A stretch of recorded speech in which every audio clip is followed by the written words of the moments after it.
We had a well-dressed individual working in the finance office today. All right, well, we are live. Feel free to start when you're ready. We're go for launch. Good evening. Welcome to the Wednesday, February 10th, 2021 Henrietta Town Board Special Use Permit meeting. Please call the roll. Councilmember Barley, Here. Councilmember Stafford, Here. Councilmember Safranek, Here. Councilmember Bolsner, Here. Supervisor Schultz. Here. First up, we have application number 2021-001, Babylon Restaurant, 1475 East Henrietta Road, to operate a Middle Eastern restaurant in a commercial B1 zone district. Tax account number 162.06-1-10./O, or as more particularly described in plans on file in the town clerk's office and posted online. Planned hours of operation are Monday through Friday from 9 a.m. to 9 p.m. and Saturday and Sunday from 9 a.m. to 8 p.m. We have representatives. Could you please introduce yourself and tell us about your plans? So this is my dad, Jamal, and I'm his Could you daughter. hold on one second? Microphone. It is. Could you move it closer? This is my dad, Jamal, and I am his daughter. I will be translating for him today. We are planning on opening a Middle Eastern restaurant. It would be specifically Iraqi dishes, but it's a Middle Eastern food. I work in restaurant for Sultan 5 years.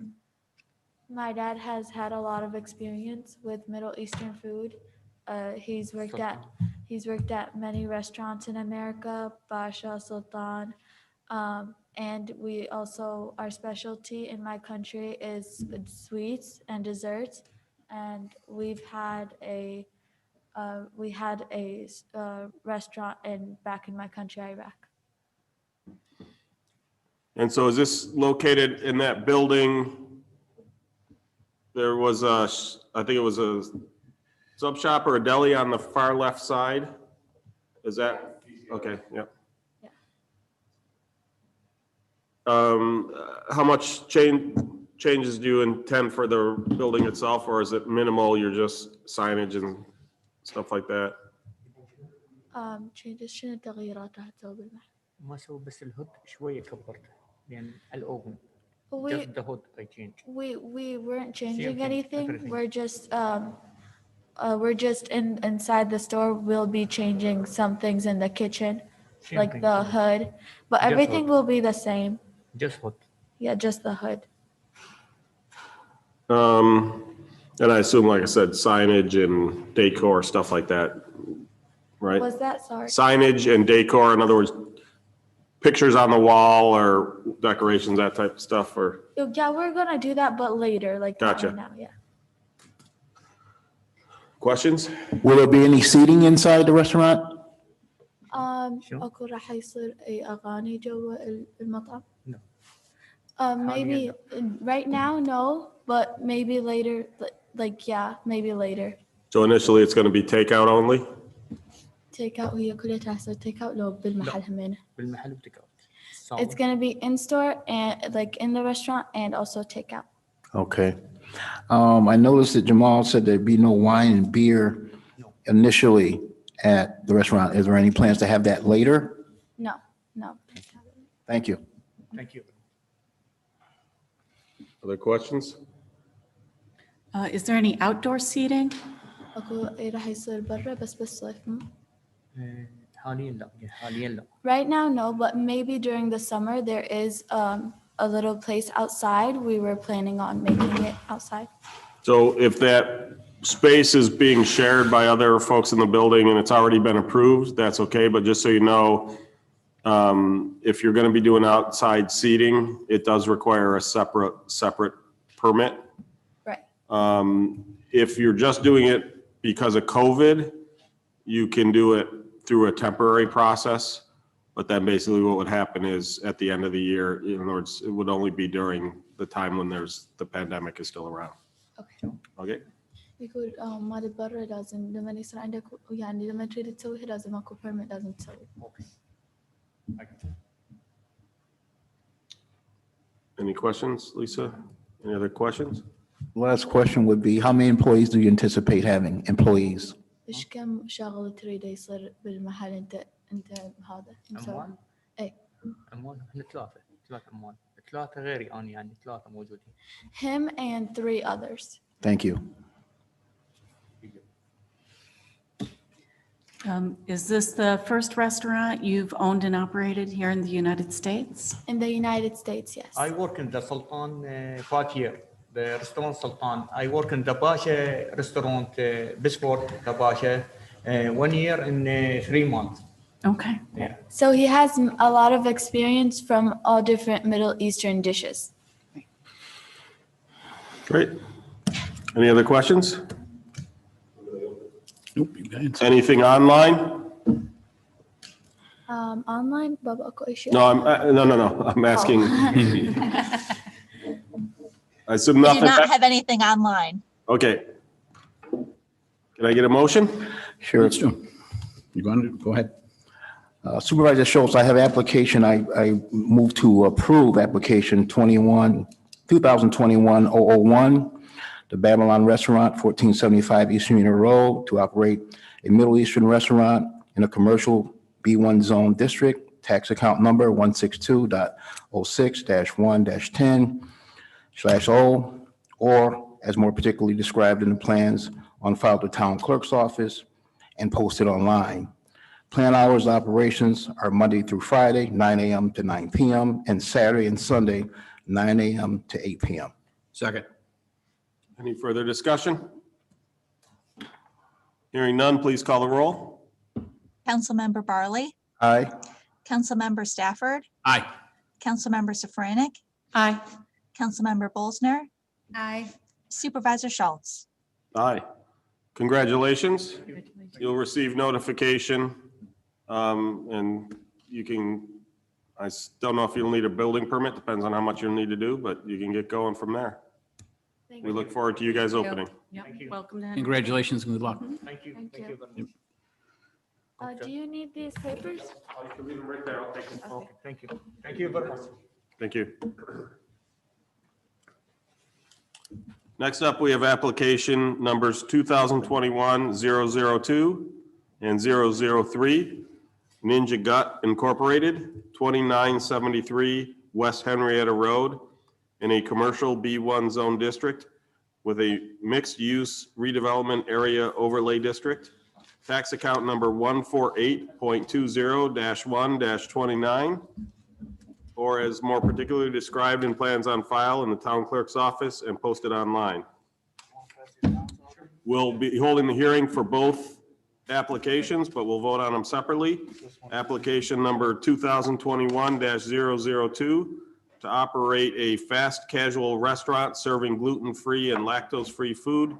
Planned hours of operation are 7 days a week from 8 a.m. to 10 p.m. And application 2021-003 is to have outdoor seating at the same. Thank you. Thank you.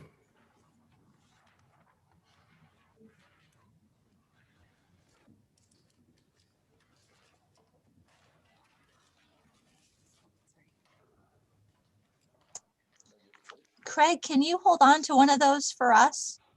Yes, we will. Thank you. How about Don? You want one? Sure.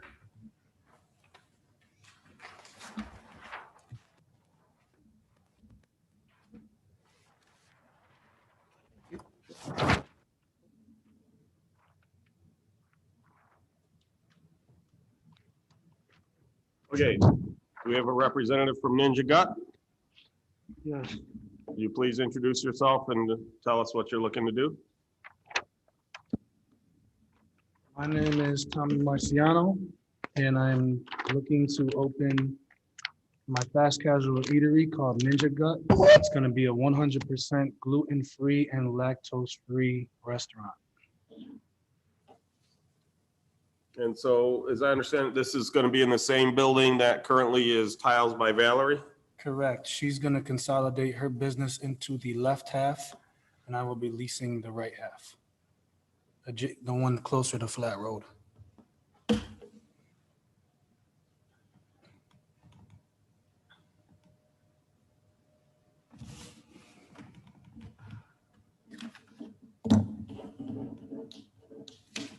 Okay, so when I'm looking at this drawing, the side that's facing Jefferson Road, that the double doors are the rear of the building and the single door is the side facing Jefferson Road. Am I reading that correctly? So the back doors that says double doors is the back parking lot. That's not facing anything. Okay, You'll see actually all the way to the right is Flat Road. It's written in the bottom right corner.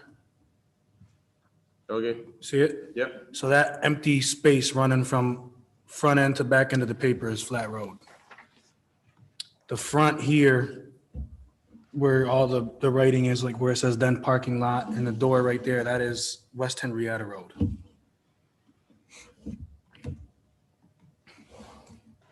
You'll see on the left drawing where it says door, see the door that's like only up like 11 feet or whatever, whatever to the right. yep, And then again, the next drawing over right there is that same door that leads outside. gotcha. So that from there over, the right half is outside. And that line all the way to the left is the wall. Is that sidewalk existing today? That sidewalk is already existing, 4.5 feet. Okay. It's hard to tell in the imagery, it's in the shadow, so I couldn't tell if it was existing. Yeah.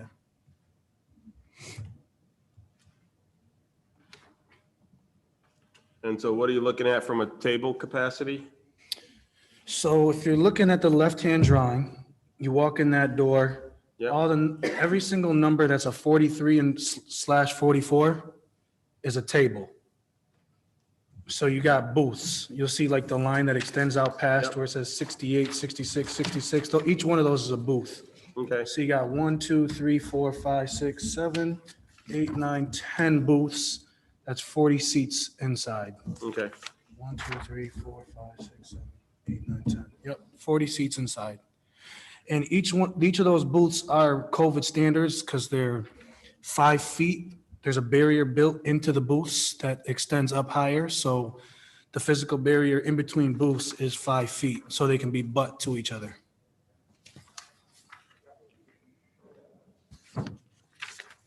The outdoor seating to the right, you'll see each one of the small squares that says 65. And again, I know you guys have the buffer code. I know this is probably one of the main problems is the outdoor seating. First, I want to say the water authority, there is an easement right there. The water authority is okay with me going over it. I don't have anything in paper yet because they want finished designs based on what the town is going to allow. I just got to get a license agreement with them, which is no issue. Each table that says 65, the smaller square is the table itself. 66 are chairs. So from the table to that line is a 2-foot gap. So I figured from that table to the back of the person's back is 2 feet. And then from the back of the person's back to the back of the person's back at the next table over is 6 feet. So there's a 6-foot distance in between each back of the chair of the tables, which is also COVID standard. I was planning on doing a vinyl fence on the long sides, and you'll see it says opening and opening. So you have two openings just wide open. You can walk right in. The far long side, I was going to do complete vinyl fence because I know that was a concern, as in there's residential houses across the street. And someone was saying, no, people don't want to look out their window and see people eating. So I wanted to do a 6-foot vinyl fence there. And then on the short sides, do short metal decorative fences to allow visual from the parking lot. right now, if I did it like this, that only leaves 7 foot of grass in between the far side of that fence and flat road to the pavement from my measurements.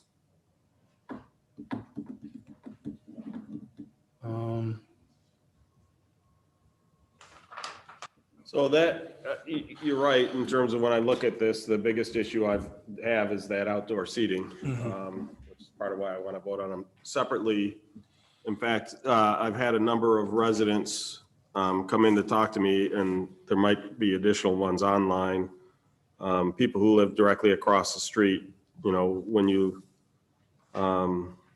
look at it from, so first off, the fact that you're within 7 feet of the roadway, I think is problematic to begin with. There's very little green on this entire parcel, and you're taking up the majority of it. From a safety standpoint, you know, now you could potentially protect some with bollards, but again, it doesn't take a car going very far off the road to wind up through that vinyl fence and into all the people sitting there. And, you know, unfortunately, there are people who do come racing down that road because at the far end of the road is a salvage yard and they sell used vehicles. And so some people take them for test drives. And I know from residents who live along the road, they often come through at high speed. One thought of that in my mind was possibly doing some type of guardrail or some type of metal posts. Right. With the round That's what a tops. bollard is. Yeah. It's essentially a metal post set in concrete. Now, with that said, those are dangerous to hit as a motorist because you come to a sudden stop. So, you know, it starts to get into this trade-off. You know, as I look at it,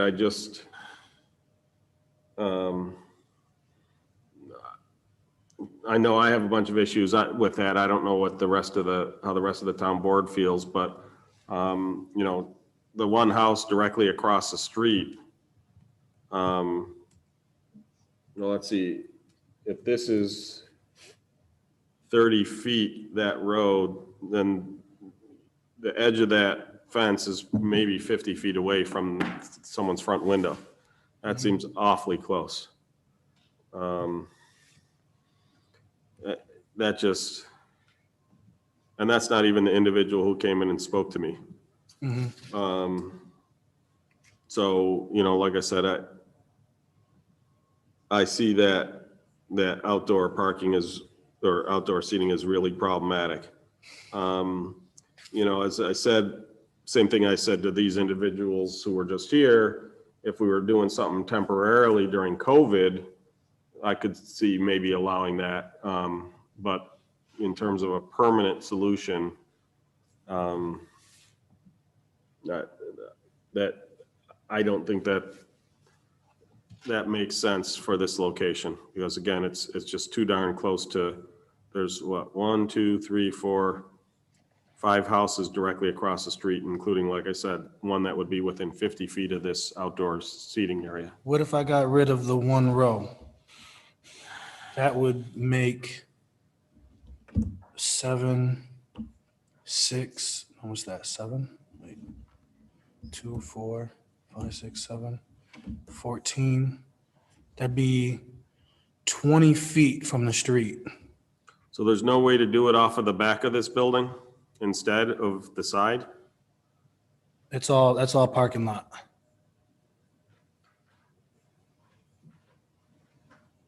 That's all parking lot back there. So as you made light of Supervisor Schultz, as I walked the area, one of the residents said to me also that cars come down there pretty fast. And they also come through from the restaurant where they have wings at on the other side, through that parking lot. And we know how West Virginia Road is right there next to Delta Sonic.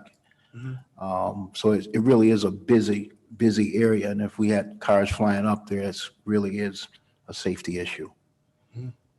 But Tommy, where is the easement in? I think it's almost where the second row is. So if I only did one row, I wouldn't even be hitting their easement. Okay. It'd be before their easement if I only did one row.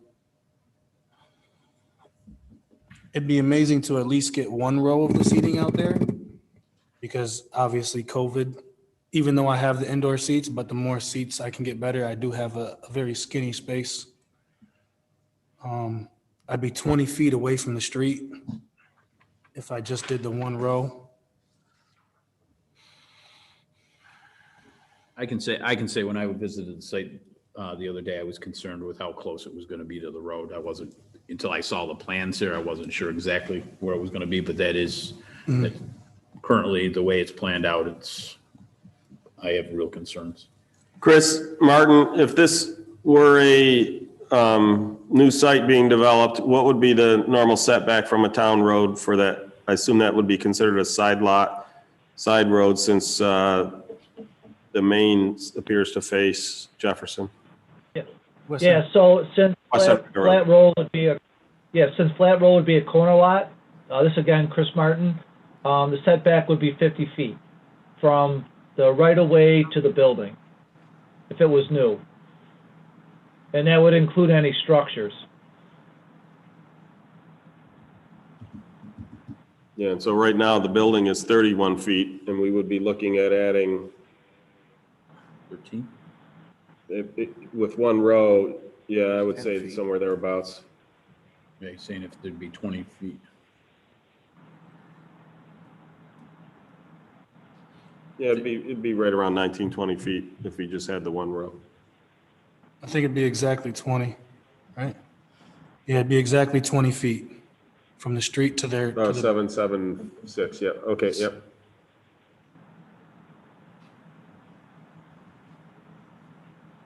Okay, let me just so I'm getting this, from the front, from the first row coming in from the building, yeah, that, and you say you keep that one row of seating. How far from the wall do you want to go from that? Just so we're clear. I think From the building? Yeah, from, The 4.5-foot sidewalk, I want to keep that there Okay. and go right up to it. okay. So it'd be 4.5 feet away from the building. And then And then it additional, would go, and then the fence is probably 6 inches. And then 7 feet all said and done from the fence to the person's back. And I put another fence there. So you have 20 feet between the street and the vinyl fence Okay. that I put up on the other side of them. okay, so Now, what you'd have to do is there'd be no vinyl fence on the inside, if you will. You'd essentially, I'd probably put up a vinyl fence at each table, 7 foot. So I'd have an opening in between, so that way there's still a physical barrier. So I'd have like a 7-foot vinyl fence, 7-foot vinyl fence, 7-foot vinyl fence, 7-foot vinyl fence. You know what I mean? yeah. And it would just be a bunch of small 6-foot, what would it be? Small 7-foot vinyl fence sections with 6-foot openings in between them. Yeah, That's how I you would you do could that. plan that with the other boards, because you may want to consider just, or if my entryways are essentially the 4.5 feet at either end of the sidewalk, that works as well. I don't know whether they'd require gates there or not, but. Say that one more time for me, I'm sorry. So in other words, your fenced-in area could arguably be, instead of putting the fences between the building and the tables, you would just put a gate at either end of the sidewalk where the fenced-in area is, so that whole thing becomes your fenced-in area. But that's something you can have a discussion with, I don't know whether that would be planning board or with the Because building the department. way I'm looking at it would be, the tables would be right there in between the fences, so you wouldn't be able to walk in, you wouldn't be able to walk long ways down it. That's what I'm saying, you would put a gate here, and you would put a gate here. And the way into this is through this door. These would be crash gates out, so in case there was ever a fire or emergency or whatever. But basically, you would come in through the front of your restaurant and then go out into the fence, to the seating area. Oh, I get what you're saying. Right. Okay. You can potentially make that whole area a fenced-in area instead of a separate pocket. So, The only restriction would be is if, for some reason, the building owner doesn't want you to block that sidewalk. Now, what I plan on doing as well, which hinders that thought, is if you look up here, past the men's bathroom, Yep, right there, I want to have a walk-up pickup window. gotcha. Um, Yep, that does hinder it. I would like a walk-up pickup window so that way people can, if they choose not to, don't have to come inside to order. They can stay on the sidewalk, order from outside. You can get to the sidewalk from the front or back of the parking lot. As well as if you want to make an order out here, you don't have to come all the way inside. You can walk up to the window and order right there without having to come in. Gotcha. Yep, no, that would make that difficult. Any questions on the restaurant itself? We can come back to the outdoor seating in a moment. I just want to make sure. I do have a website you guys can look at as well, www.ninjagut.com. Do you, You own another restaurant at all, or is this your Nope, this first? is my first. that's what I was going to ask. Yep. What restaurant experience do you have? None. So you've not worked at one? Nope. What made you decide to get into the single large business that is most likely to fail of any Well, other business? I did wash dishes when I was a little kid one time for like a year. I've been in the construction business for a long time. I've done a lot of general contracting, remodeling, flooring, tons of tile work. It was about 4 years ago. I was getting ready to get out of construction. I've been looking to do something else forever now. I've been already doing construction for 15 years. And I found out I had celiac disease, found out I couldn't eat gluten. Learned quickly that there's nowhere to eat. That's 100% safe, guaranteed, traced ingredients back to the line, gluten-free. So that's when I started working on this, created this, been working on it for 4 years now. And it's 100% unique. There's nothing like it in pretty much the entire United States to be entirely gluten-free and lactose-free. And all my dairies are true dairies. So all my cheeses are true dairy cheese. They're just lactose-free cheeses. Every last ingredient has been traced back to the manufacturer lines. I have signed statements from every single one of my manufacturers stating, there's no gluten on the same Right. line with this product. So everything's truly gluten-free. All my dairy has been tested by labs. I've created all my recipes in the step-by-step instruction manuals. You can literally never have cooked anything in my restaurant before and come in first day, as long as you can read, you're gonna cook it perfect every time. And I have like 50 different choices. I have an American, Italian, and Spanish menu, Neat.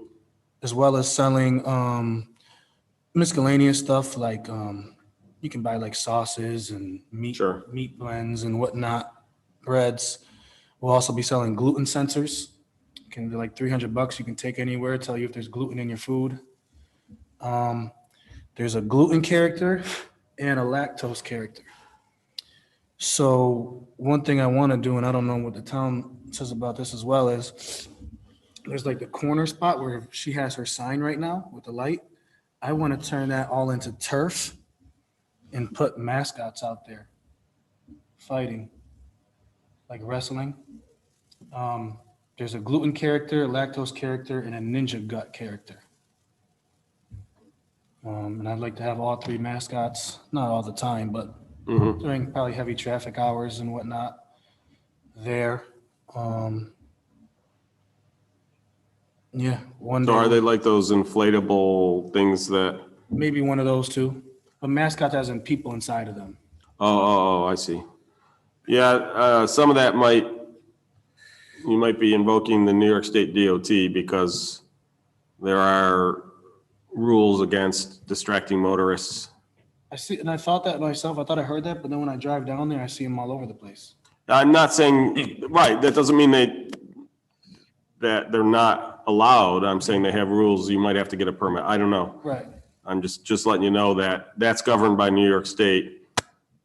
Because of it's a state route. Mm-hmm. The portion facing West Henrietta Road would be governed by New York State DOT. Gotcha. And so you'd have to follow not just the town rules from signage and stuff like that, but also because of that frontage on West Henrietta Road, you'd have to follow New York State DOT rules as well. Okay. So, Other questions with regards to the restaurant itself? Any alcohol be sold there? No. How many people you plan on employing?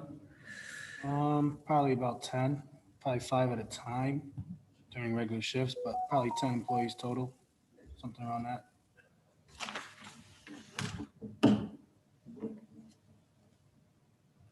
Are there any questions online? And they can be for either the restaurant or the outdoor seating. We do not have any questions from our online audience. So again, I had a resident, lives in the area, Jim and Rose Hawley. Jim stopped in, said that he and his wife very much oppose the outdoor seating because of the proximity. They said that in their discussions with 2 other neighbors, Cheney Hahn and Mike Mealy, they feel similarly. They're not super keen on the restaurant, just nothing against the restaurant itself, is the traffic on Flat Road. But they also understand that that building's there, they have a right to tenant it. What did it say your planned hours of operation were? Oh, it's 10. Yeah, they were hoping that that could back off to 9, but don't know if you'd be willing to consider that, but reason you're going to 10? That's the latest COVID will allow right now, right? So would you go later if those restrictions lifted? I'm not sure yet, honestly. Because the problem is, again, you're right across the street from residential homes, so. Right. And someone had brought up that whether they hear a ton of noise from Delta Sonic, they said at night, they don't. Okay. It's Just not- busy, that's just a busy intersection right after Oh, it's that. absolutely a busy You have intersection. to get right over to get into the gas station if you're traveling south, Oh, right after you pass Brighton Town Line Road. So it's really busy in that area. Mhm. Even during COVID, it's really busy in that area. Mhm. That's why I like it. You got visibility, that's for sure. That makes it, yep. Good location, that's for sure. I can say I am concerned about the outdoor seating. That's my, I mean, if it's 20 feet away and I put a fence up and no one can see it, even from their houses, they can't see anything. I have a question. Yep. What about the lighting? Could you come up to the microphone? and state your You want me to name. state my name? Yes, please. Michael Neary, and I have a house on Flat Road. Oh, I might have misunderstood your name. I think you're the gentleman that Jim Harry? was talking about. Could you Yes, spell your last yes, I am. name? Yes, I am. Neri. Okay, thank you. What about the lighting? There's houses there, and there's lights from all these other stores, and people don't need lights shining through their windows at night. I know my neighbor goes to bed very early, and I have a lighting problem myself, in that people behind me built up their property to the point where I have a 6-foot-high fence, and their headlights shine through my living room windows. So I don't like lights shining through my windows. Right. And what about music? Well, in the outdoor seating, I was only just planning on having lights in the fenced area itself. You probably wouldn't even see it from the other side of the fence. It'd be just in the fence, low in the fence, maybe hanging right on the fence, but you wouldn't see it unless you're inside that area. You're gonna see it from the other side. And what about the traffic flow going out through Flat Road? Because the chicken wing place has traffic going through there all night long. Mhm. So it's a very busy area, Right. and it's a very busy street. Mhm. I mean, the traffic will be the same as it's always ever been for business wise. It's gonna come in both ways. Well, when it was the tile place, the business was all up front. The only stuff that was done in the back was deliveries. Mhm. So you're going to increase the flow of traffic on Flat Road. Although, correct me if I'm wrong, in this layout, the back entrance is an employee entrance, is that correct? Correct. Yeah, so there's at least that. Again, for the restaurant itself, the layout of the indoor restaurant, the entrance is at the east facing West Henrietta Road. The back entrance is out through the kitchen. So there wouldn't be customers coming in and out that way. Now, that's not to say that someone is going to park, if the parking lot up front's full, they're going to park in the back. They absolutely will. Yeah. But, you know, again, to your point, the folks coming into Wings Over Rochester are in and out there. They're all hours of the night. Since we've got you here, what do you think of if, you know, his proposed counter proposals, for lack of a better way to put it, where he just does the one row of tables and a 6-foot-high privacy fence along the northern side to screen? I'm opposed to the outside seating altogether. Okay.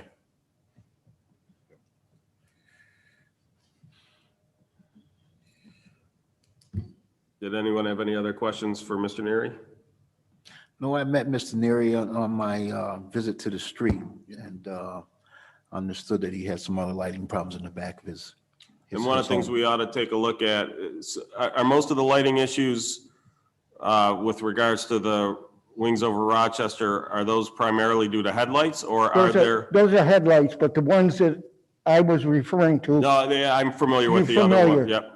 Okay. I'm just, my point being, if there are any lights on those buildings that are shining outward, we can have code go over and look at them and potentially have them have to put shields on them so that they're not shining. You into might want to do that at Brad's place, because they do shine. Brad's Cookie Nook. Yeah, Okay. yeah.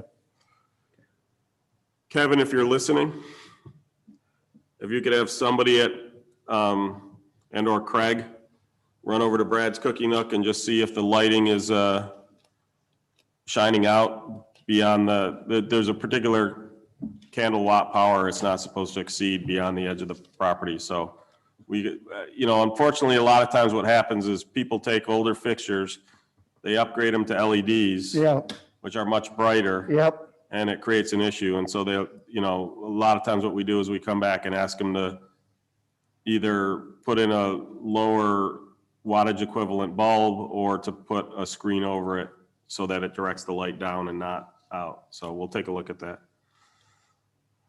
Yep, Steve, it's Kevin. I will address that this week. Thanks. Thank you. Any other questions? And do you have any more comments? No, Do you have an issue with the restaurant itself? actually, I don't like it there, Right. but if he's going to operate it where he's not affecting the other people on the street, Right. I oppose it. I really don't want it there. Right. Other businesses have been in there, like Black and Decker was Black there, and right? Decker and all, and that was fine, but restaurants, they just generate a lot of traffic. Gotcha. One of the things I was going to suggest that we put on any resolution, if we do approve this, is that we put a clarification, make it crystal clear that there is no parking in the street. Leave that there. And that is a problem on the street, because I had people parking in front of my mailboxes. Right. I have a disabled person in the house, and they park across the street, and if I have to call an ambulance, they Right. can't get in, because they'd have to back in and carry her out. Thank you, Mr. Neary. Yes. Thank you. Thank you. Thank you. One thing that if we do approve outdoor seating, I would want that 10 PM reduced somewhat. I don't know, probably to 9 o'clock, no later than 9. Yeah, I had written down 9 PM limit Okay, as well. that's- Yeah. Okay, if it does get approved. Do you have an issue with the later time on the indoor restaurant at all? Not particularly. Other questions? I just want to ask, I'm looking at the side of the building, so if I'm understanding your plans correctly, you're going to have the side of the building, which is totally brick right now, you're actually going to make two openings into that. One is going to be for a pickup window and one is going to be for an entrance or an exit to that seating area? Correct. Now, it is all brick now, I believe. There might be a door there already. It's covered up by like a piece of wood right now. So the outside door is going to be up where the glass, I'm trying to see, where the glass area is towards the building? Is that where you're going to put the original outside door? So And then, There is some kind of, it looks like a barn style sliding opening yeah, I'm trying to look. on that wall. And that looks like that's about where the pickup where they're window gonna put is. that. Oh, Yeah. I see that back there where the pickup, for the Yep. pickup window. I was just trying to remember when I went over there, whether that was, I'm not sure what, God bless what pieces of wood she's got up there now is going to line up exactly to where okay. I all right. plan on making my openings. But yes, I plan on making two openings, one for a door, one for a pickup window. So when you go into the interior of the building where it shows the cashier, Yep, all of that behind that is kitchen and then you go into office space, correct? correct. This is kitchen prep area. Then once you get past that little 3-foot doorway right there is 11 and 12, 16 and 19. So 11 and 12 is the dishwasher, 16 is triple base sink, 19 is the mop sink. That far back left corner is the walk-in cooler to walk-in freezer. And then next to that would be the manager's office, break room, which will be extended out probably a little bigger. We're not sure what we're doing there yet. Just trying to make them big as possible. And then that back right corner is the utility room, right where the electrical comes in and the water comes in right now. So will you have the employees park in the back of the building? Yes. Employees will park in the back as far away from the back as Is possible. there enough parking there to? There's a ton of accommodate? parking. One thing I forgot to bring is the parking layout, but there's more than enough by a long shot. I mean, I'm familiar with the area. I just didn't think there was that much parking there, but. She has quite a big parking lot, Okay. back, front, it's all down the side as well. Her side, I believe. And so basically on what you're saying is you're going to leave the sidewalk there and then you're going to put the tables next to the sidewalk. So if it's approved, there's going to be a sidewalk going the whole length of the building and then the tables. Correct. One row of seating, and I mean, it's almost necessary nowadays for a restaurant with COVID going, you never know when Henrietta will be in orange zone, God forbid. Let's hope not. Yeah, and that's like a life jacket right there to have at least something outside where you can service people. It's getting harder and harder for restaurants, of course. Are you going to do anything to the brick wall? I know there's a pizza place over here that put like murals on the brick wall, or your intent to do anything like that to that brick wall? Eventually, I may plan on doing some type of artwork along that brick wall, just of the characters of themselves, maybe some type of scene, but definitely not off the bat, no.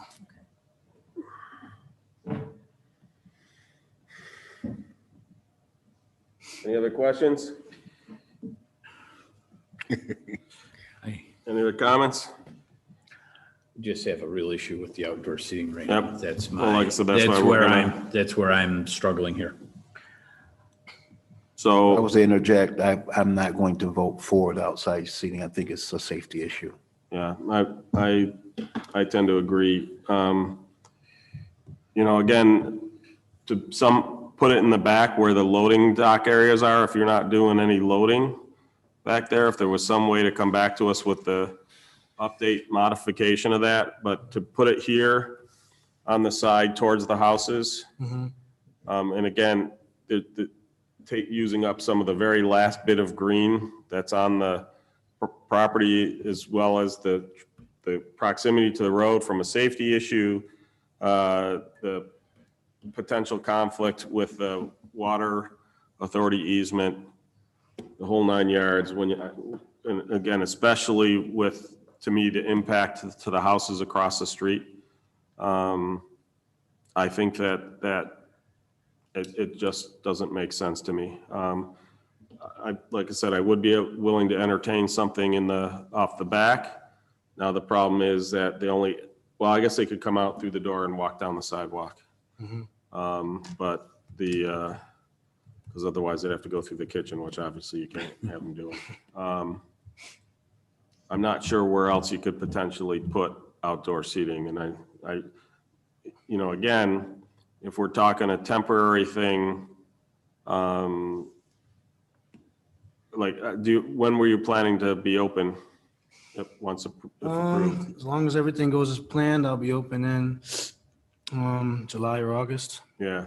So again, by July or August, if the pandemic is still about and we have a process by which you can come in for temporary outdoor seating, because again, I get it that it's hard for in restaurants to survive without some form of outdoor during the time of COVID. But from a permanent standpoint, this site just doesn't make sense to me for outdoor seating. Gotcha. Well, maybe I'll have to play around with the back and see if there's something I can do. Right. But in the meantime, I don't have any issue with the indoor.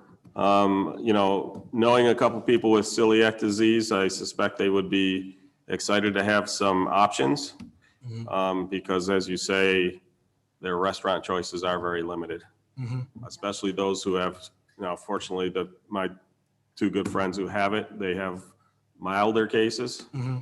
So if there is a little mild contamination, they don't have an issue. But I do know one person who, you know, if there's a sign of gluten, they'll sick. Yep, I they'll get get it. sick. Trust me. I think this is a great idea, you know, with all you hear about Right. all the people that Right. suffer from it. So I think it's a great idea. Like I said, I'm just concerned about the outdoor I hear you. I got you. seating.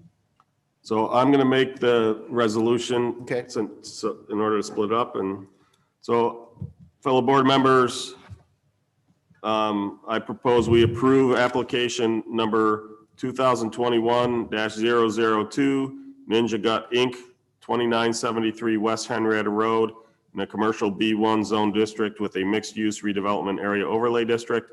Tax account number 148.20-1-29, or is more particularly described in plans on file in the town clerk's office and posted online, to operate a fast casual restaurant serving gluten-free and lactose-free food with planned hours of operations 7 days a week from 8 a.m. to 10 p.m.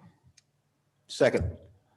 Any further discussion on the restaurant itself? No. Hearing none, please call the roll. Councilmember Varley, Aye. Councilmember Stafford, Aye. Councilmember Safranek, Aye. Councilmember Bolzner, Aye. Supervisor Schultz. Aye. And then do we make a motion? I assume we to do a motion to deny. Is that correct, Don? Yeah. So fellow board members, I make a motion to deny. Do we make it to deny or do we make it to approve and vote no? You can make it to deny. Okay, I'll make it to deny. To deny application number 2021-003, Ninja Gut Inc., 2973 West Henrietta Road, in a commercial B1 zone district with a mixed-use redevelopment area overlay district, tax account number 148.20-1-29, or as more particularly described in plans on file in the town clerk's office and posted online, to have outdoor seating. Second. So again, a vote of aye means it's being denied. Any further discussion? No. Hearing none, please call the roll. Councilmember Varley, Aye. Councilmember Stafford, Aye. Councilmember Safranek, Aye. Councilmember Bolzner, Aye. Supervisor Schultz. Aye. So again, sorry, but like I said, with the proximity to those residents, the safety issues compound to that. I just can't in good conscience approve an outdoor seating.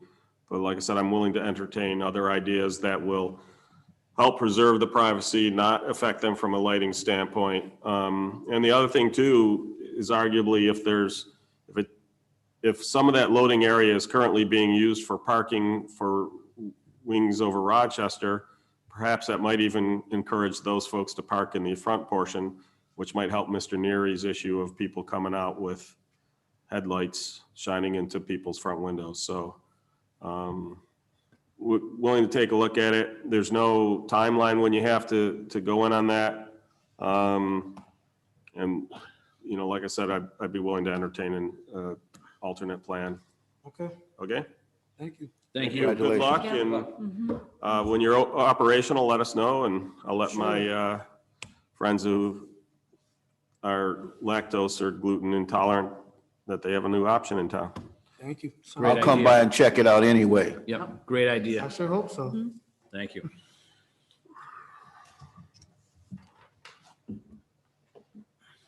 And thank you to the residents of Flat Road who took their time to come out and provide us Yes. feedback. Thank you. Very much appreciate it. Thank you. Next up, we have application number 2000, take care. Next up, we have application number 2021-004, High Fall Trees Service, Salty Melon Holdings LLC, 385 Middle Road and neighboring vacant properties to operate a tree service business with a 40-foot by 80-foot pole barn, parking for employees, storage of trucks, equipment, and materials in an industrial zone district, tax account numbers 175.04-1-7.111, 175.04-1-7.113, and 175.04-1-7.2, or as more particularly described in plans on file in the town clerk's office and posted online. Do we have a representative from Salty Melon and someone else representing High Fall Tree Service? Maybe they're online. They're online. If you're online, you're muted. Can you hear me now? We can. All right. Good evening, Mr. Supervisor, members of the board. My name is John Sharaba with Land Tech. I'm representing the application this evening. This is a unique property located on Middle Road, just south of Lehigh Station on the west side. So it's bordered by 390 in the rear and Middle Road, and across the street from the bus garage area. High Falls, which is the operator of the business, Salty Melon, which is the owner of the property, are one and the same group of people, bought the property in 2018 and in hopes of operating their business on site and also developing a mini storage project on this property. In 2019, we received approval for a 2-building mini storage unit facility.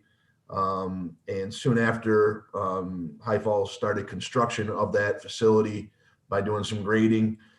But it became very apparent in 2020 that the growth of his tree service business overwhelmed the need for the mini storage business. So he stopped construction of the mini storage facility and operates his business there currently, and now wants to propose, instead of 2 buildings, 1 40 by 80 pole barn to be placed on site with the outdoor storage that is mentioned in the public hearing. This is a unique property. It's because it consists of 3 different tax parcels, but High Falls has operated there and wants to continue to operate there. Their business is around a 7 a.m. to 6 p.m. during the week and about a 8 a.m. to 2 p.m. on Saturdays. In the winter, they employ about 4 to 7 people, and in the summer, they go around 7 to 10 employees. The business is unique. The fact that no one is really there during business hours. There's no retail business. Employees come to the site, pick up a truck, and head out for the day's work. So during the time, there's very little traffic there. And again, it's just employees taking vehicles to a site, could be bucket trucks and things like that. So we are proposing equipment to be stored on site, but we do propose it to be pushed to the rear of the property. So it'd be along the Route 390 right away, and then further in the rear where it cannot be seen by the traveling public along Middle Road. Mr. Matsky, who is the owner, has had a good working relationship with the neighbor to the south. Original plan showed some fencing and things like that to be installed, but it has not been. The current site plan that we're proposing to the planning board in the near future We're not proposing any fencing, but we want to keep the vegetated buffer that is there. That is the wishes of the neighbor and of the applicant. Since 2018, I don't think there's been any complaints from the neighbor of the operation of the business. And I think the plan that we're providing will improve that operation and screening. The proposed building will only have electric service. There is no sanitary sewer proposed or water into the building. We're in a unique spot. There is no water or sanitary sewer available on this property. So we're not proposing any additional utilities other than electric. We had the opportunity to meet with the Conservation Board earlier this month, and they had some very good input on the plan. They asked that if anybody that's going to be operating a plow truck, which, you know, obviously businesses of this scale, they do augment some of their business activities. He does have some plow trucks. They want to make sure that those plow trucks were parked along the Route 390 corridor right away, so that would not negatively impact the neighbors with any idling, and we have no problem with that. They also wanted to make sure that the site remains gravel in the future. They don't want to see it to be paved to help with stormwater management and mitigation of any runoff. They also took a look at the screening. If you look at the southwest corner of the site, we had some metal storage containers proposed to encase wood chip piles and things such as that, which are incidental to the use of the tree service. And they said if those containers ever to leave, to please screen the mulch pile that is there, and we have no problem with that. So I hope that the board recognizes the success of the High Falls business and looking to stay here and continue to grow as a good member of the community. And I hope you approve the special permit, and I can answer any questions that you have. So I guess one of the questions in terms of the no fencing, I like leaving the vegetative buffer up there. The only thing I would ask is that you make sure to leave some area to potentially put a fence inside of the vegetative screening in the event that it's needed to help from a noise standpoint. Because, you know, especially when you're looking at plow operations, they typically take place all hours of the day and night. And so if there's residents next door, we would want to minimize the amount of impact that has. And so, like I said, sometimes having a, you know, like a stockade type fence inside of the vegetation helps keep the noise inside the yard. I'm not saying you need to put one in right away. I just want to make sure your plans would allow you to add one if, you know, the neighbors deem it's necessary because of noise. I don't see a problem with that, Mr. Supervisor. Are any of your trucks have the backup alarms, or are these just typical pickup trucks? They do the operation of his tree service business. They are larger trucks, so they have bucket trucks and things like that. I assume those have the backup alarm, but I don't believe the plow trucks, which are, again, incidental. He might have 2 or 3 of them. Do not have the backup.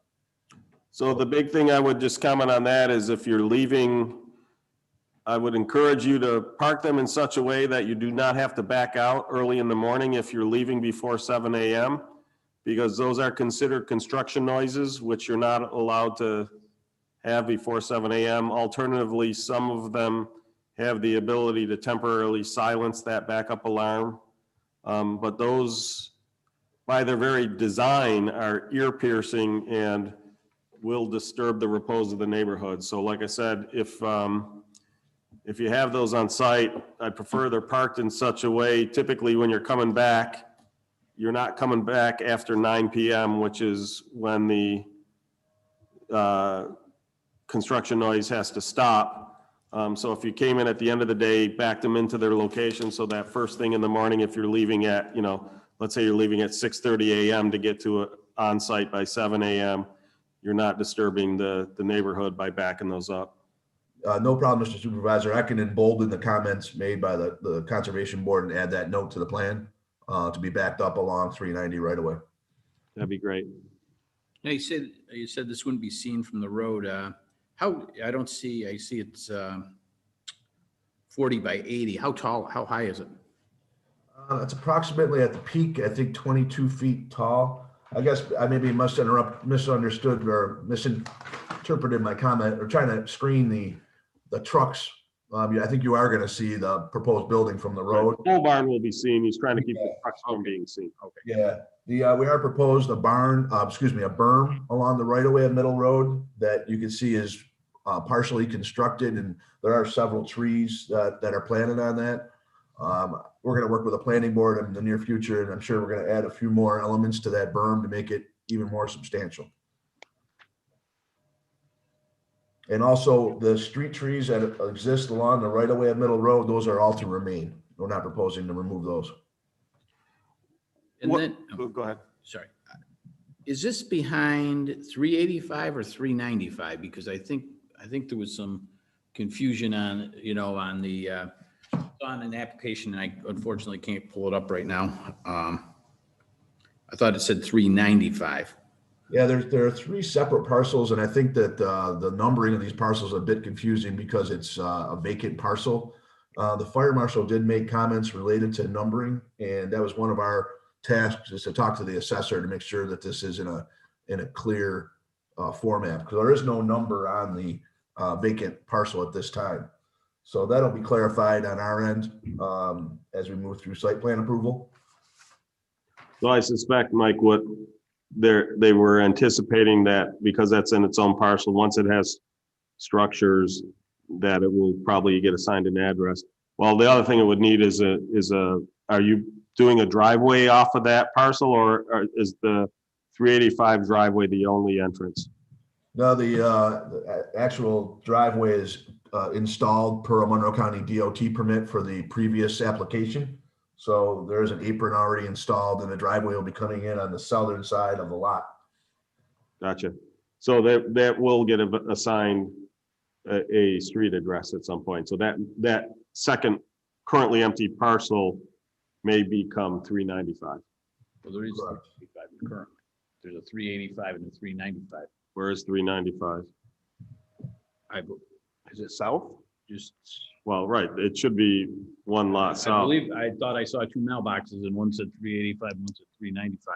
Maybe I'm forgetting. The other unique part of this property, there are two existing residents that are on the property, and those are rental properties. So those are currently leased tenants in there. So there are. What are their addresses? The house to the north is. Oh, yeah. So that's what it is. That little house. Right. That little house that is the 395. Okay. Like I If said, I pull up, it basically shows it puts 395 on the house.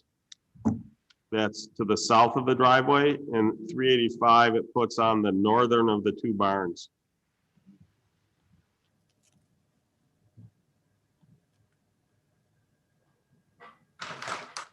Well, that's really strange on how this, and then I can pull it up on the, to add confusion, the address to the south is 425. So there's some room, obviously, to put some new numbers in there. So I assume maybe the pole barn would be 410 or 405. It'll have to be an odd number, but 405 or something like that.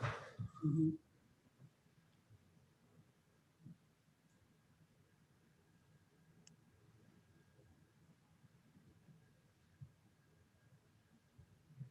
questions?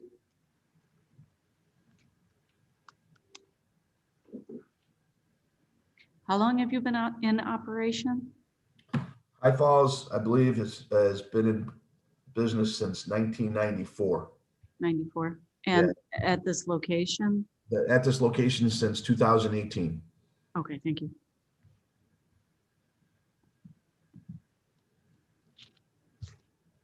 And we'll see if the parcel viewer will work on this tablet. I gotta have, Hi, John. Craig Eckert, Deputy Town Supervisor. Do you have that parcel based on your computer? Unfortunately, I'm not at my office this evening. I'm off site, so I can't bring that up. I'm pulling it up, Craig, just to check.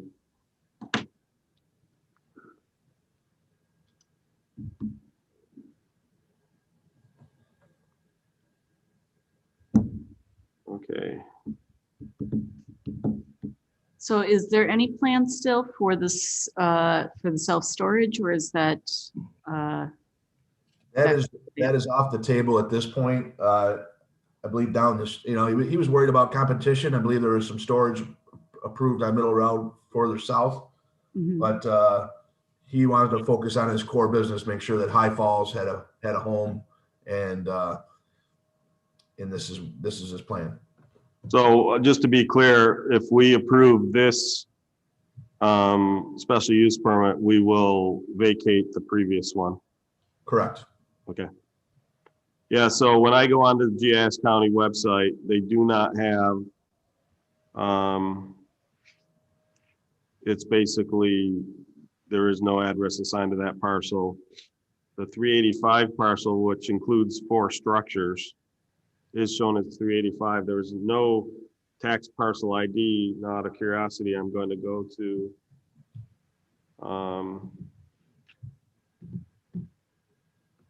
row. Yep. Well, someone's sharing.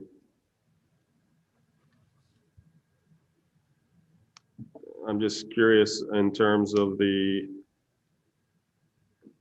tax portal. Is that what it's called? Real property portal, that's it. I'm just curious if I punch in 395, what comes up? Steve, it's Kevin Wilson, Director of Building and Fire Prevention. I believe that the 395 is just a mailing address assigned to that dwelling. Gotcha. And it's just 385 Middle Road is the address for that entire parcel with the 4 structures on it. So there's 2 homes at 385? Yeah, there are. They've been there forever. Okay. There are other places where that exists. Now, usually they are a duplex. And what's fun for anybody who's ever done address encoding is they are listed like as 395-397 Middle Road, which is a real pain in the butt from a computer parsing. Humans recognize it instantly. Computers have a little more trouble with it. Anyway, that makes sense, because when I search in the real property portal, 395 doesn't exist. So it's, yeah, that would make sense that it's just there for mailing purposes. That is what they refer to as a pre-existing non-conforming condition. And so, again, the plan is that those 2 houses would remain as is? Yes. Okay. Well, I am, personally, I'm happy to hear that his tree service is taken off and that he's going to expand the business here. With the number of new self-storages that went in the past year or 2, I think this has a much better chance of surviving than does a self-storage. I'd hate to see a new self-storage go in and then become empty. So the fact that his tree service is taking off so well and he wants to increase his base here in Henrietta, I think that's great. Like I said, we've expressed some of the concerns. What I will do is I will type up those concerns. We'll include those in the letter. Assuming this is approved, we'll include that in the letter to make sure that it's clear we want these addressed during the planning process.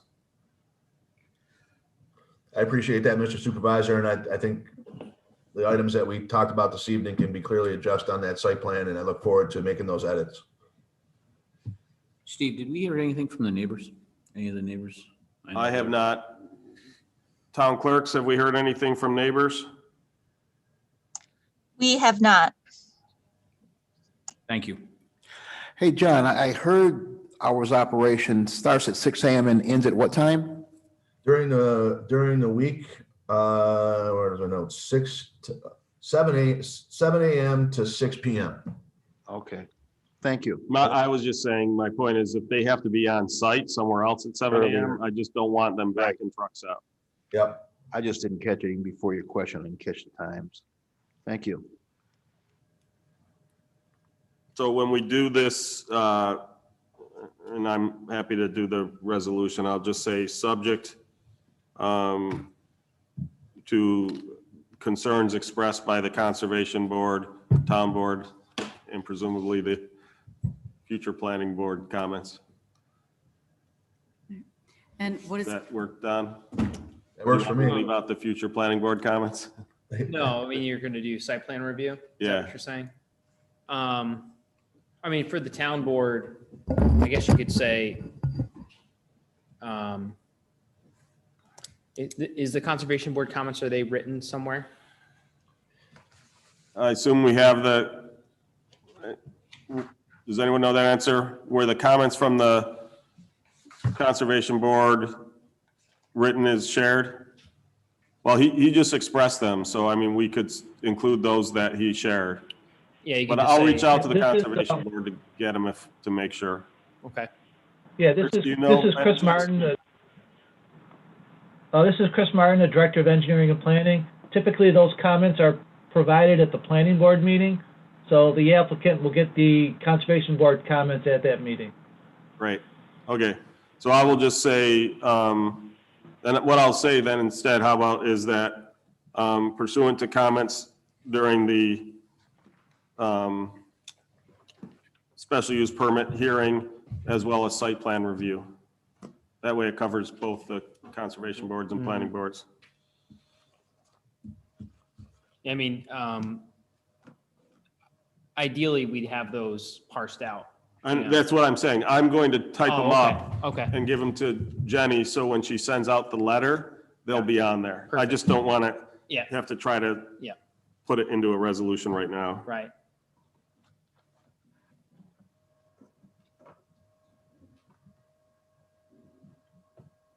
I'm just writing it out, so. Any other comments? Anything online? Jess or Tom, do you want to chime in? Okay, fellow board members, I propose we approve application number 2021-004, High Falls Tree Service, Salty Melon Holdings LLC, 385 Middle Road, and neighboring vacant properties to operate a tree service business with a 40-foot by 80-foot pole barn, parking for employees, and storage of trucks, equipment, and materials in an industrial zone district. Tax accounts number 175.04-1-7.111, 175.04-1-7.113, and 175.04-1-7.2 as more particularly described in plans on file in the town clerk's office and posted online, subject to considerations discussed at the special use permit hearing and site plan approval. Second. And so again, in the discussion, I'll point out that we will enumerate those points and include them in the letter of approval that goes out. Any further discussion? Hearing none, please call the roll. Councilmember Barley, Aye. Councilmember Stafford, Aye. Councilmember Safranek, aye. Councilmember Bolsner, Aye. Supervisor Schultz. Aye. Congratulations. Tell them we look forward to getting there, seeing them at the planning board. Thank you very much. Chris and Have a good company evening. are anxiously awaiting. And Yeah. Craig. Thank you. That's all we need is an injury.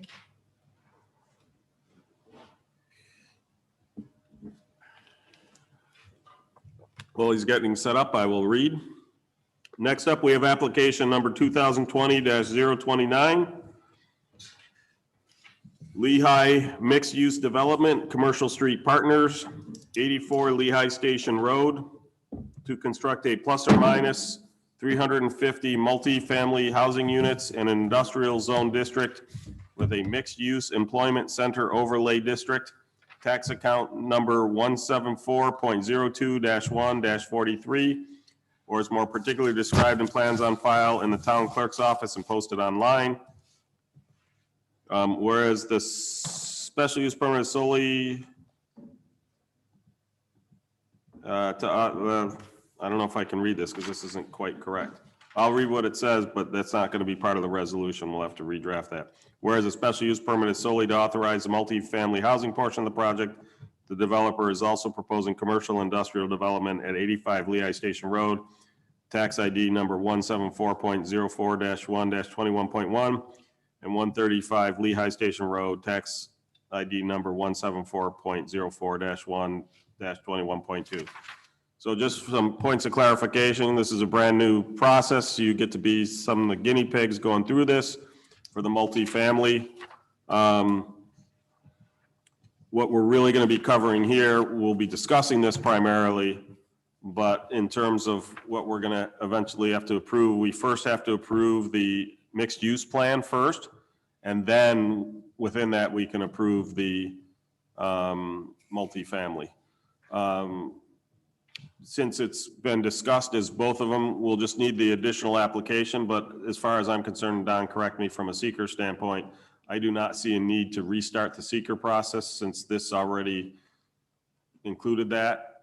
Do you agree with that? Yeah, I think that the application pretty clearly is for at least the letter of intent is for a mixed use. It's just a matter of them completing sort of some additional paperwork. Right. I think if we want to be safe, we can distribute that additional paperwork to any interested agencies and just continue with the secret process. Yeah, right. I would agree that, in other words, we're already lead agency, although I don't know, let me rephrase that. We declared intent. I don't know that we've ever declared ourselves to be such since 30 days have passed. But like I said, I would agree. Well, put it this way. We've been in discussion with the involved and interested agencies. We've had a number of discussions, especially the principal folks who want to be involved is Monroe County DOT. I think we just continue on and distribute any additional submissions. We can do that. So a couple things just as note for the way, and we'll work with you to help you redo what has to be submitted with this, with the two different portions. For the mixed use one, we're going to need essentially a phasing plan. Now, one of the things, there's been some discussion in it, and Don and I went through the code itself. And basically, you know, again, it's one point you can see where we were more or less changing, change is not the right word, where we added the ability, that's when you could see where we got into the discussion about whether you had to do all the phases at once. And I remember in the discussion, the thing I point out is that one of the things, if you really look at it, often developers have a focus. They're primarily, they'll focus, develop multi-family, apartment complexes, stuff like that, or they will do industrial complexes, or they'll do retail. There are some developers who do all three, but even those who do all three, they would never get all of the stuff in at the same time. And so at that point, we discussed a phase-in process, and we had some initial stuff in there for there. The main thing when we were talking about that, what we didn't want to see is where they start one part of the project, they scrape the whole ground earth clean, they put in one part of the project, and the rest of the project sits as this big pile of dirt waiting to be sifted and stuff like that. That's what we didn't want to see. And so we had this concept of a phase plan, you have to come in. We then talked about it later and said, well, what if it's somebody who, let's say the market is hot for apartment complexes, but the market is cold for industrial complexes? Do you then have to force the apartments to wait till they get a tenant for the industrial? And that didn't make sense to us. And so we added the language in there that as part of that phasing thing, I don't have to give a specific timeline as to when I'm going to bring the thing in, but I could say I'm looking at in the 3 to 5 year range, I'm going to be working on the industrial side of this. The key is if anything that is being put off, you can't scrape it, clear it, grade it, do all that stuff. If you have to put a utility line through that portion, you can, but then you have to reseed it and restabilize it. You could put a road through, same thing, the edges of the road, after it's in, you'll want to stabilize that So again, if it's going to be sitting for any length of time, it's sitting such fully stabilized and preferably in its original state wherever possible. So that's in the code. Don and I have talked about some wording clarifications because it can be interpreted multiple ways. So I said, well, rather than worry about that right now, I just want to state how, my office is interpreting that section of code. If any of the town board members, especially Rob and Mike, who were part of the team that put that together, have a different recollection of that, let me know. But like I said, that's the thing we're looking at, is if it's something that you are looking to do now, we want to have an idea of phasing and we want to see it move to completion. If it's something that you're looking at putting off in the future, that's okay. But the same thing, once you break ground on that, and even then you could break that industrial so like, I think you've got, what does it look like, 7 buildings? In other words, if you broke those up into 2 phases and said, we're going to focus on these buildings first, that's great. And then later on, we'll do those. Like I said, the big thing we want to avoid are these big empty mud fields that sit for years and years, like we've seen on some projects. That was the goal of the town board when they were putting this together, to try to avoid that. So one of the things is that I don't know that we've seen is that phasing plan. That is a requirement of the special use permit. So I'm happy to work with you guys to help you flesh out what has to come in, but we're still going to hold our hearing tonight and get any feedback and comments and that type of stuff. And then, like I said, the mixed use apartment ones, that's more along the standards that you guys have done before. It's just that, again, when we did the comprehensive land use update, we actually pulled multifamily out of industrial. So you guys are building to the mixed use overlay, and you're just one of the first people to do it. You're not the only people to do it. There's a couple people on your coattails. So, if you guys learn some stuff, maybe you can get some consulting work at helping the other people through the process. Just going to send them an invoice. Yeah, that's right. Okay. When we did this update, I understood it as a plan that, that somebody could work there, live there, and possibly do some shopping there. And I would think that if that was going to be the idea, the idea would be to build the industrial part first. So then when you're building the multifamily part or the family part, that people could see that and move in. So that's one of my I would agree with that. I point out the fact that there already is a huge industrial park there. Right. So if there was no industry there, I would agree with you. Right. But not part of this project. Not part of this project, but directly to the west is Riverwood Tech Campus. Directly to the east is Wiregrass Tech Park, and 2 new buildings are going in there. And then further to the east of that is the whole John Street extension. Huge number of office parks there, all Lucius within. Gordon too. I mean, And north. Yeah, that's a little farther to the north. Maybe once the sidewalk's fully in, that'll, But I just, that was one of my. I concerns. like I said, I would agree with you if this were in a more isolated location.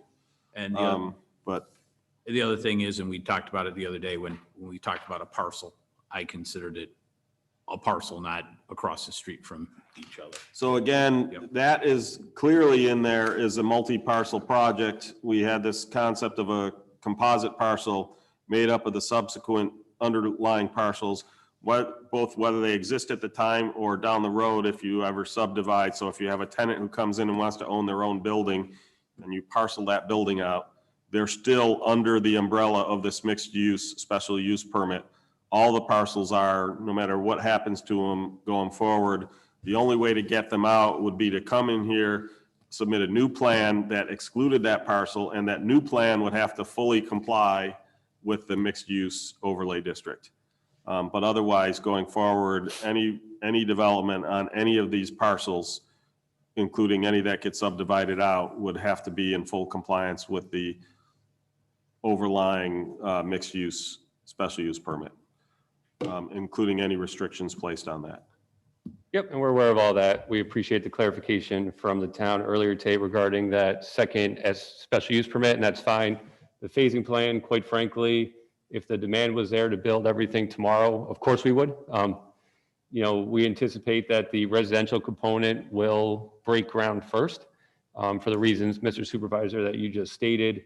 There is some what we would consider shovel-ready industrial space immediately to our east and our west, but we understand that there's some pretty significant demand for that. So we're certainly hopeful that once those parcels are developed, that, you know, we would have some opportunities with some future users for the southern side of Lehigh. But from the beginning, and again, we've been before this board before, so I won't recant the entire proposal.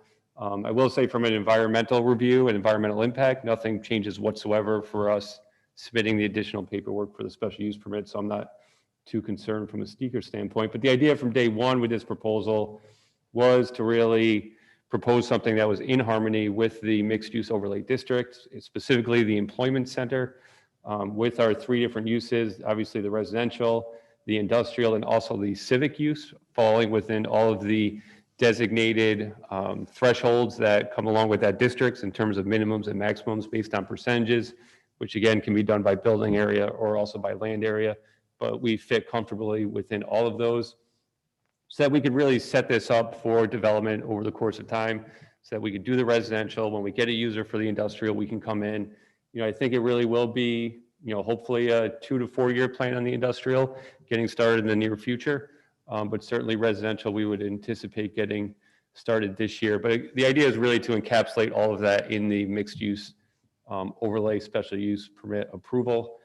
Some things I do want to point out specifically as it pertains to the residential, you know, going all the way back to some previous approvals, this whole thing used to be residential and there was no industrial whatsoever. That proposal has since been scrapped and the mixed use one brought forward. There is residential on the north side of the road only, whereas again, previously, just to back up a little bit, 60 acres or so on the north side, there's about 80 acres on the south side. So the entire project area is nearly 140 acres. That was all being proposed as residential development. Now only the northern portion, which is on the 60 acres, and only a very small portion of that site. If you look at it in context on the rendering, where the red property line is, you can see that our development area is actually relatively small compared to the entire parcel area. We're only proposing a build out rate of 6 units per acre for the residential component, which is well below, I think what, you know, the 8 units per acre that's in the town code, and a lot of similar developments that have both been constructed in the town or might be proposed currently. But, you know, I think the 6 units per acre is a very modest number and representative of the somewhat rural area that we're in.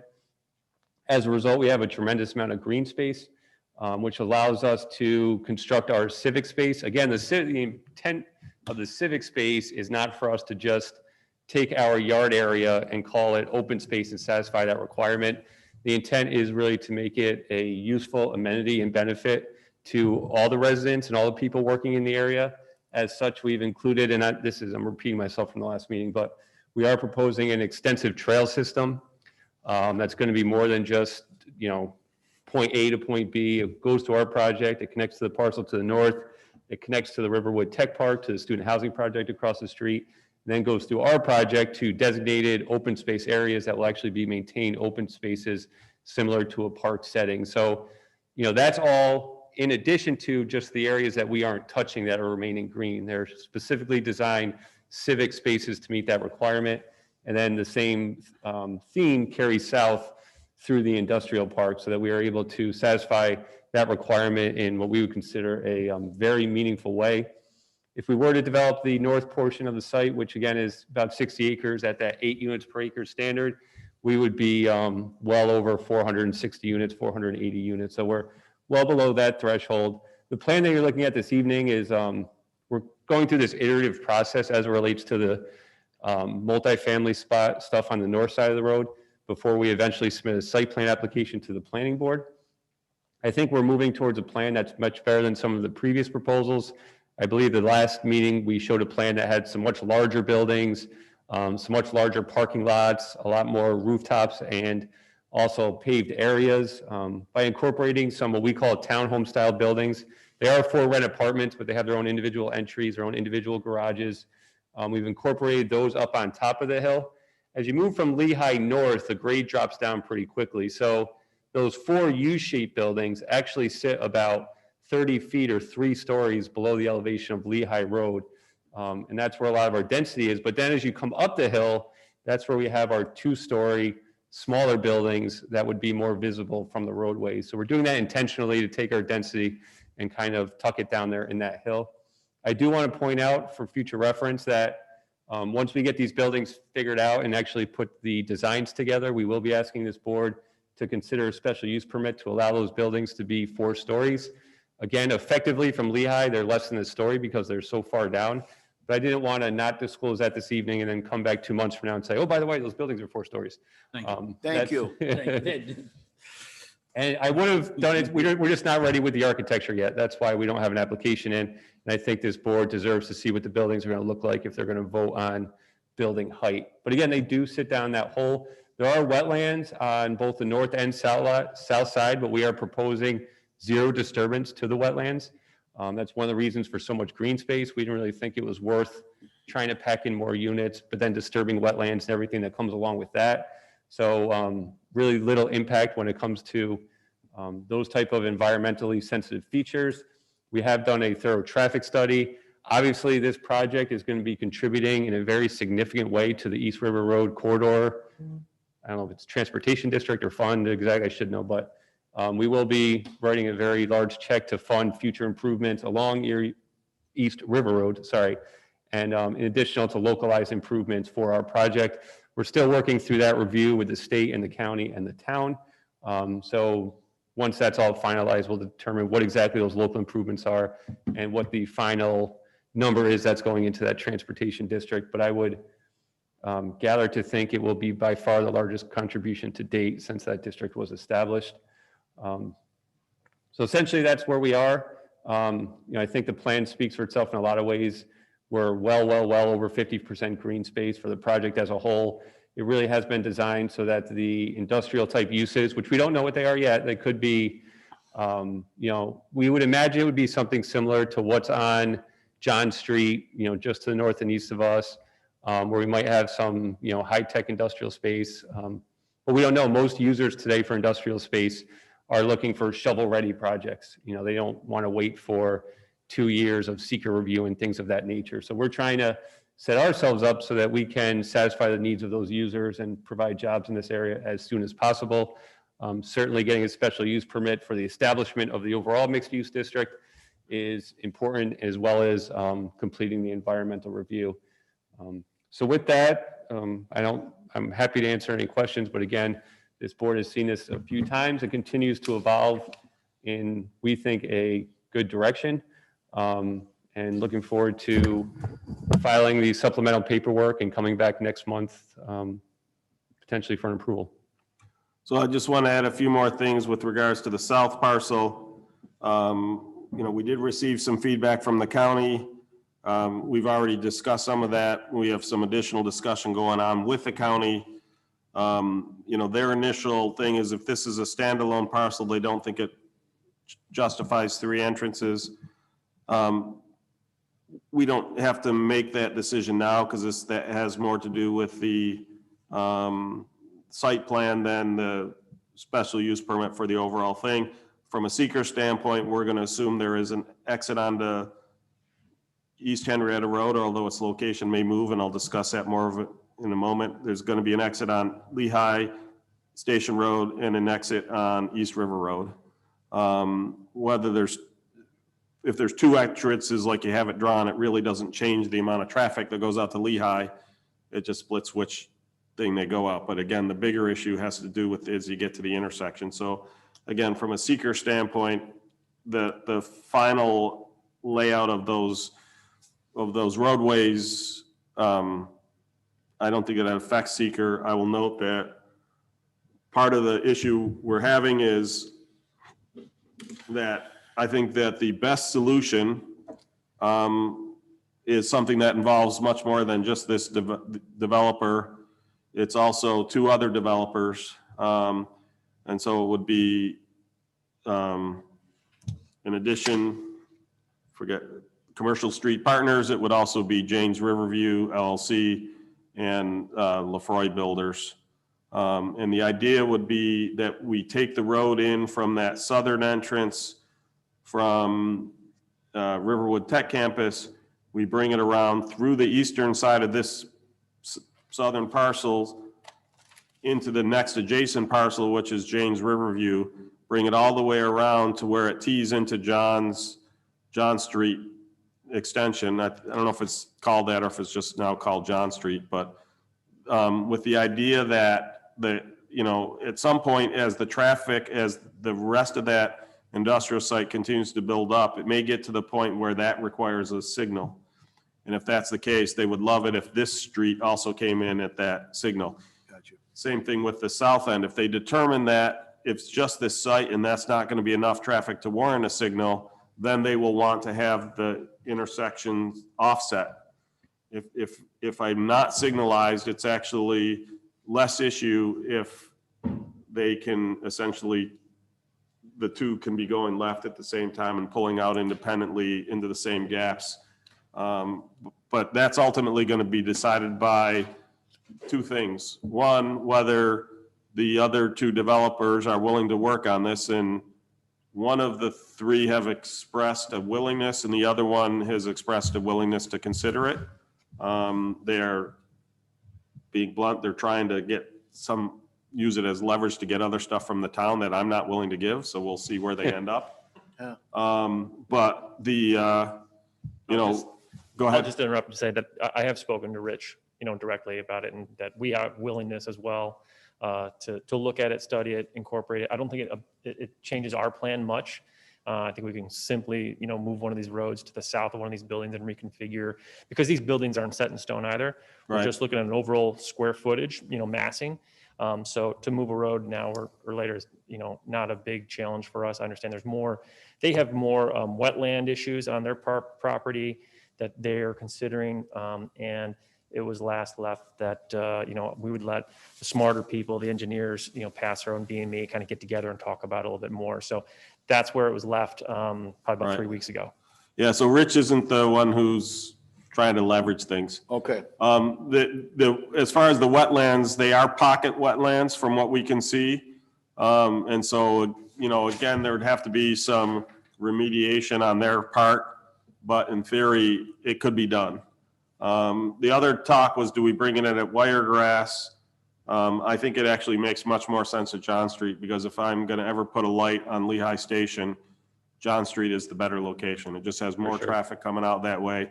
And all the people on Wiregrass can easily just escape out. If they're having trouble making a left, they can escape out and go to John Street out that way. So, but again, because of the way you guys are doing the north, it doesn't affect at all the north portion of the building. So, in terms of how we're going to look at this from a seeker, it's going to be these, as Tom pointed out, these are going to be typical buildings. The layout, I guarantee you, will change, because when they get a client, the chance that they're going to find 7 clients that want exactly that square footage of building is pretty close to zero. So like I said, as they come in, they will modify slightly, but the idea is the overall, whatever we approve from a seeker standpoint in terms of the traffic impact and the total square footage, whatever they do has to be under that. And so that's, like I said, that's just something to keep in mind when we're approving what I refer to as a typical layout instead of a specific layout where they have a client ready to come in. Obviously, they can't get to the finished plans until they have that client in the building laid out in the whole 9 yards. But so like I said, to me, that I just wanted to let everybody know. So if and when it comes back, if we see that the road entrances have shifted some, they went from 3 to 2, or arguably there would be 2 here, plus then the exit out to the east. That's because, again, we're in negotiations with adjacent property owners as well as the Monroe County DOT. We had a really good discussion with them last week, went over the whole corridor stuff as well as this specific road improvement. They like the idea. That Um, was DOT?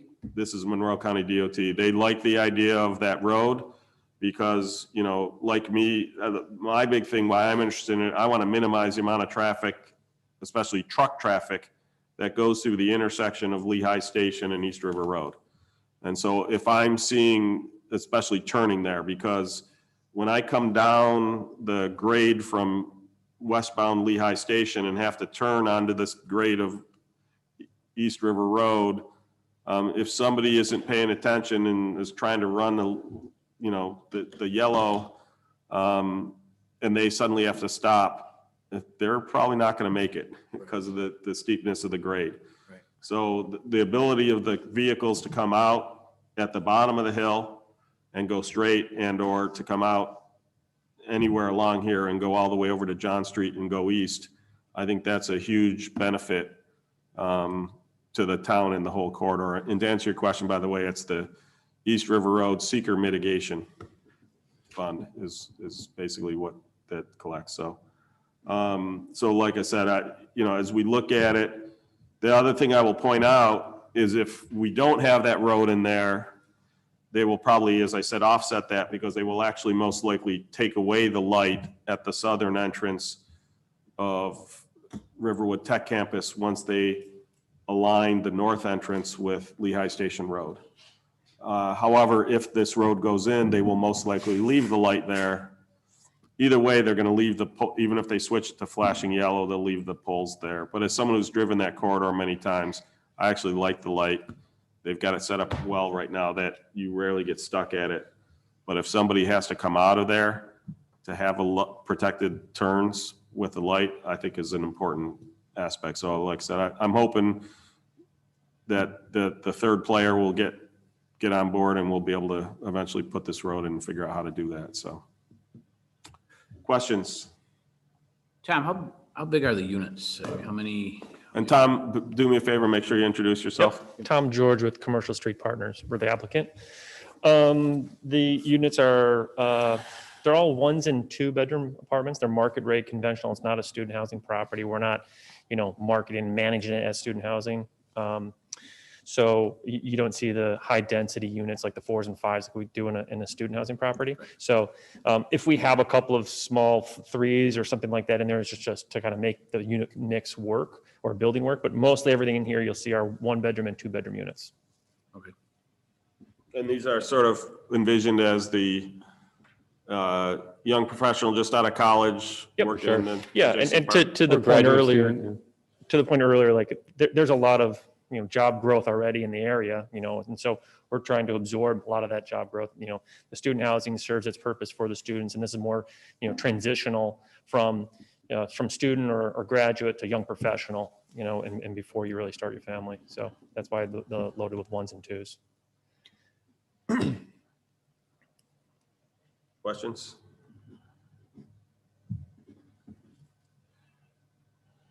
Becky, do we have anybody online? I do not have anybody online with their hand raised or anything. Okay. At some point, I would like to talk to you guys. I don't want to do it here because it's not part of the special use permit, but I do want to talk to you about a potential with something that might help out to the north side, some other traffic issues we're having. So I want to talk with you about that later, but like I said, I don't want to make it part of this special use permit. I just wanted you to know that that's coming. Like the trail, again, one of the things we asked them to do is to bring the trail. So we're bringing a sidewalk multimodal trail up the east side of East River Road. When you get to about Fairwood Drive, it gets increasingly difficult to continue that trail along the road between wetlands, a creek, and the elevation. It's really difficult. And so one of the things we asked of them is, as part of their civic space, they're bringing that trail through their development and into here. And then later, when they continue to build the south, like I said, they look to potentially even continue that further down, whereas we were originally going to stop at Lehigh Station Road. So the fact that that all interconnects, and especially because as we're, putting in our local waterfront revitalization plan, it includes a riverfront trail that actually starts at the Riverwood Tech Campus, and the trail actually comes out just north of the lodge, directly across where they bridge out. So, at that point, whether it's there or whether we'll make them cross at the light intersection from a safety standpoint, there'll be a, yet more trail interconnect. So, again, thank you for working that in, and I like how it goes by the retention ponds. Yeah, there's a lot of wetlands, just natural wetlands, as you know, the crossing is right around here. We had a lot of that issue when we did the lodge. So, it might make sense to bring it down, line up. The trail here ends, out there is kind of an odd spot. So we could probably bring it down and cross at the light, make it a lot more safer, for everybody. Right. Yeah, I haven't had a chance to talk to the owners, the operators of the lodge about that, but that's something that, like I said, I agree. I think that would make much more sense to have the crosswalk at the light, and I'm sure the county would prefer that as well. Any other questions? So again, I'm good with closing the public hearing for this, but we will need to update we won't be able to rule on the application until we get the phasing plan in place. Sure. Well, I guess in that regard, should I keep it open for us to discuss the phasing plan, or should we just? I would just re-advertise it when it comes in, to be Okay. honest. Yeah, we'll do that instead. And then we can do that at the same time when we're doing the other application. Then what we'll do is we'll just do the two of them at the same time. Sure. Does that make sense? Yeah, and Justin, did someone on staff share with you the application material section that has the information we need? Yeah, Mr. Martin Okay, gave us everything we needed. good. And like I said, I'm we appreciate willing to go over you with that, because if It's new. it's new and there's some stuff that if you read the literal way it's written, comes out across as a bit onerous.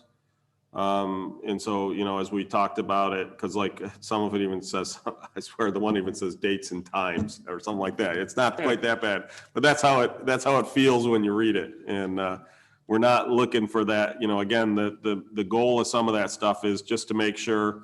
We've had problems with other projects that just linger, including some over here near Town Hall, that they just linger and linger and linger, and that's a real problem. And so that's what we're trying to avoid. Sure. Yep. Having worked with you in your company, Tom, I know you're not ones to let anything linger. So No. I'm not that worried about it, but we still have to cross all the Ts and dot Understood. all the Is. We're so. fine with that. Understood. So, okay. All right. See you next Thank So Monday. hearing none, then I'm Thank just you. going to close the public hearing for application 2020-029. And again, we will do the approval denial at the same time with the subsequent special use permit. Hey, Rob. And that ends our meeting. That completes the agenda for the Wednesday, February 10th, 2021 Henrietta Town Board Special Use Permit meeting. Meeting adjourned. Does anyone need a quick break before we launch? Yeah, can we take a quick break? So Becky, I assume you've stopped the recording and, I was just going to ask for clarification. You want me to stop the live stream on YouTube and then we'll restart then in a few minutes? you got it. Okay, sounds good.